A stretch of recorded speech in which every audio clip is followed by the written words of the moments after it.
Boa tarde a todas e todos. Muito agradecida à Universidade de Brasília, Associação Brasileira de Antropologia, por esse convite e saudando principalmente a oportunidade desse evento, né? Logo agora em que foi concedida mais uma licença anômala, digamos assim. Sempre que eu já tive presente em vários eventos para discutir Belo Monte, para discutir o barragismo, hidrelétricas em áreas indígenas, e eu sempre começo com uma história que me impressionou muito. Há uns 2 anos atrás, eu fui procurada por um grupo de indígenas Uruê-Uauau, e esses índios, eles têm uma característica, enfim, os antropólogos aí que me corrijam pela impropriedade das expressões, mas, enfim, toda a vida, toda a cosmologia deles é fortemente centrada na água, né? Isso por uma relação especial que eles estabelecem com os peixes, não só como forma de alimentação, mas por toda uma simbologia, né? Os peixes são a ligação do mundo espiritual com o mundo terreno. Os peixes fazem a conexão entre a vida e a morte. E um belo dia, um arremedo daquela consulta, né, que a Convenção 69 determina, eles foram surpreendidos com a notícia de que o rio deles, o rio Culuene, um afluente do Xingu, ele tinha uma previsão de construção de 87 pequenas centrais hidrelétricas. Então, eles queriam saber se o rio deles ia morrer e se com isso eles também iam acabar, né? Então, isso é só para a gente ter a noção do que representa, às vezes, do que representa para esses povos um empreendimento dessa envergadura. Já foi dito antes que a questão de Belo Monte ela não difere, essencialmente, de tantas outras hidrelétricas, ou em projeção, ou em construção. Há aqui, talvez, uma potencialização de todos esses problemas. E eu vou começar a apontar alguns deles que são relevantes nessa perspectiva que falo, que é a do direito, né? Lembrando apenas que hoje esse seminário ele tem como foco de discussão a questão indígena, mas Belo Monte, como foi dito aí pelas professoras, envolve uma diversidade sociocultural enorme. Eu vejo aqui na plateia Jô, representante do movimento quilombola, né? E lembrando que nós temos aí essa infinidade de outros atores que estão absolutamente invisíveis nesse processo. Bom, a primeira questão que eu acho que é comum a todos esses empreendimentos é que não há uma discussão democrática sobre qual é o modelo de desenvolvimento desse país. Lembrando que desenvolvimento está longe de ser uma palavra unívoca, né? Então, na ausência dessa discussão, nós continuamos, a exemplo do que é Belo Monte, né, com uma compreensão de desenvolvimento absolutamente hegemônica, no caso de Belo Monte, que vem desde o regime militar. Isso, se nós entramos nessa lógica desse movimento de desenvolvimento acrítico, né, nós estamos já de antemão excluídos desse processo, né? Não há possibilidade de dialogar e muito menos de lutar nesse campo em que o desenvolvimento já está definido de forma hegemônica. Então, é preciso, eu acho, direcionar um pouco a luta para o que queremos numa sociedade plural, numa sociedade multicultural, o que queremos quando falamos de desenvolvimento. Eu acho que esse é o primeiro grande desafio, né? A segunda também é colocar em seus devidos termos a questão ambiental. Lembrando que a questão ambiental, ela nasce, né, ela tem o seu principal enfoque num meio ambiente que está livre da presença humana, que é considerado em si mesmo, né? O exemplo norte-americano da criação dos parques é talvez o mais emblemático de todos eles, né? Nichos de natureza para serem contemplados, né, para servirem de contemplação depois que tudo estiver dominado. E, nesse contexto, é que surge até aquela grande afirmação, que ela é recorrente, de que as hidrelétricas representam a energia limpa, né? Lembrando que como é que pode ser limpa um empreendimento que provoca degredo, que provoca fim de relações de compadrio, fim de relações de amizade, desestrutura culturalmente um grupo.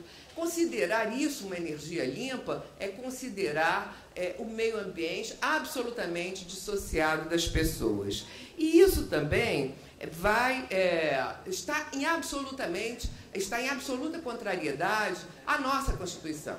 Lembrando que a nossa Constituição, gostem ou não, ela é antropocêntrica. O grande princípio norteador dessa Constituição é o princípio da dignidade da pessoa humana. Então, tudo que existe tem como foco o ser humano, né? E até estávamos aqui na mesa anterior havendo uma crítica ao processo de licenciamento, mas lembrando que a resolução CONAMA 001, ela tem os seus méritos, e ela foi, de certa forma, visionária ao estabelecer a forma como deveria se desenvolver o processo de licenciamento ambiental, né? Principalmente o estudo de impacto ambiental. Então, o que ela diz? Ela diz que o estudo ele tem que contemplar 3 componentes: o meio físico, o meio biótico e o meio antrópico. E nessa ordem. Essa ordem ela não é aleatória. É exatamente porque o homem é o centro das preocupações, é que se vai analisar primeiro qual é o impacto no meio físico, como isso vai repercutir entre os animais, entre a vegetação, e depois qual é a soma de todas essas repercussões na vida dos homens. Então, essa é a lógica do estudo, né? Sem esses 3 componentes, e principalmente sem o componente humano, não existe estudo de impacto ambiental. No caso de Belo Monte, portanto, quando se inauguraram as audiências públicas, nós não tínhamos um estudo de impacto ambiental que fosse levado às audiências públicas, porque não havia um estudo sério, um estudo consistente sobre o meio antrópico. Isso, em primeiro lugar, ele é uma farsa de todo o processo democrático que inspira o processo de licenciamento, né? Porque se as pessoas não sabem como vão ser atingidas, como elas vão fazer a crítica de algo, né? Então, nós continuamos a ter um projeto que não tem estudo de impacto ambiental. Porque um projeto que descuida do meio antrópico, e aqui nós estamos falando que índios foram mal estudados, os outros grupos não foram sequer estudados, né? Então, nós não temos, até o momento, estudo de impacto ambiental. Portanto, não se pode falar em audiência pública minimamente séria, né?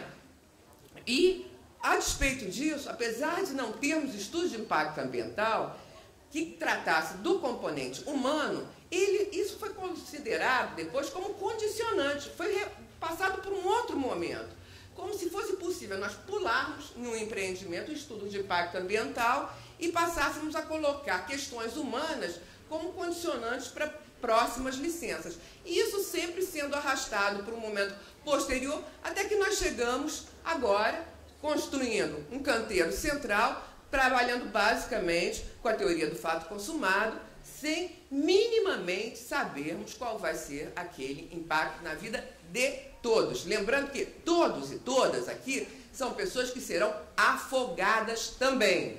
Lembrando que aqui nós temos índios urbanos cujos bairros serão absolutamente alagados, né? Além de todo o restante da população, lembrando isso, né? Nós estamos aqui tratando da questão indígena, mas não é só ela. Tem uma outra coisa que tem também na resolução CONAMA, muito importante, eu vou acabar aqui, mas muito importante, que diz o seguinte: a resolução CONAMA é de 86, nós não estamos tratando de um documento legal recente, veio na esteira dessa preocupação ambiental mais recente. Ela diz o seguinte: toda vez que o estudo tratar de recurso hídrico, ele deve considerar a bacia hidrográfica. Nós não temos nenhum estudo sobre a bacia hidrográfica do Rio Xingu. Nós não sabemos o que se pretende com relação à bacia do Xingu. Nós vimos que lá para o lado do Mato Grosso, nós temos um conjunto já de PCHs, algumas já instaladas, outras em instalação. Temos um conjunto de previsões aí que ainda não sabemos muito bem do que se trata. Tudo isso somado, o que vai ser do Rio Xingu?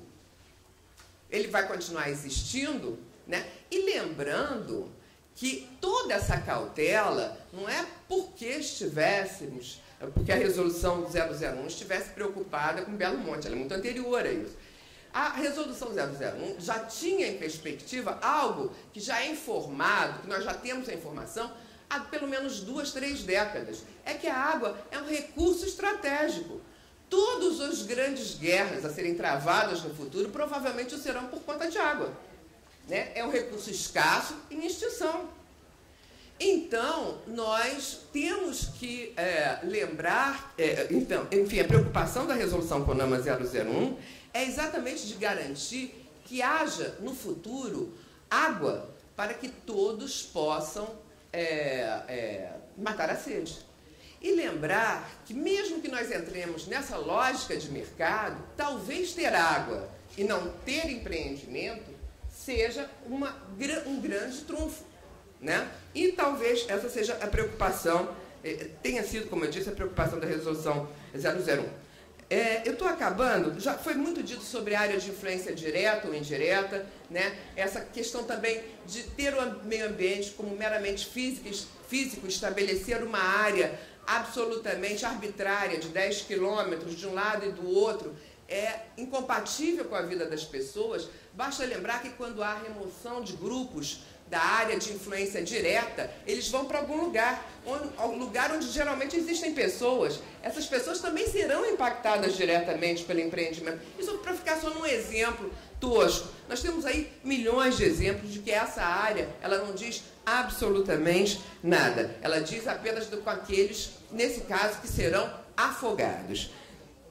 E lembrando, por fim, que tudo isso vai desaguar na Convenção 169, né? Lembrando que é preciso, primeiro, romper esse recurso falacioso, esse discurso falacioso de que os empreendimentos são um meio de vida para essas populações, né? Estão condenadas aí ao abandono, ao descaso. Então, é um empreendimento que pode gerar recursos. Nós já temos tempo suficiente aí de empreendimentos em áreas indígenas. Deputado Domingos Dutra, é um prazer tê-lo aqui entre nós. E dizer que... me perdi.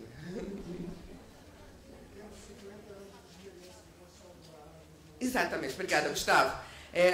Para mostrar que não houve um empreendimento que melhorasse minimamente, mas minimamente, a condição de vida desses povos. Então, se a consulta ela tem que ser, nos termos da Convenção 169, bem intencionada, é hora de nós obrigarmos que os representantes do nosso governo cheguem, de fato, bem intencionados a essas áreas e acabem de, enfim, promovam a histórica troca de espelhinhos, dizendo, olha, vocês vão ganhar isso com o empreendimento. É mentira, não se ganha nada, se perde. E por isso é que se faz o estudo, para se mostrar quanto se perde. E se é possível, diante dessa perda, realizar o empreendimento. Se não houvesse perda, se houvesse só benefício, não haveria por que sequer fazer estudo. De antemão, já se teria um empreendimento, né? Empreendimento não é fonte de renda, é fonte de preocupação, é fonte de transtorno, e é preciso saber em que medida esse transtorno se dá e se é possível mitigá-lo. para isso que existe esse estudo. Por fim, lembrando que, se os povos indígenas, as populações tradicionais, nos termos da Convenção 69, não têm poder de veto, porque nós não podemos consentir de fato que nenhum segmento da sociedade tenha um poder de veto definitivo, salvo naquilo que esteja internamente dentro das suas áreas. Essa é uma discussão maior, mas é preciso que, ao desqualificar seus argumentos, sejam apresentadas razões convincentes, né? Então, é preciso levar a sério o que é dito por parte dessas populações. E nada disso foi feito em relação a Belo Monte. Temos, portanto, um empreendimento sem estudo, sem consulta, sem participação dos povos indígenas. Pessoal, obrigada.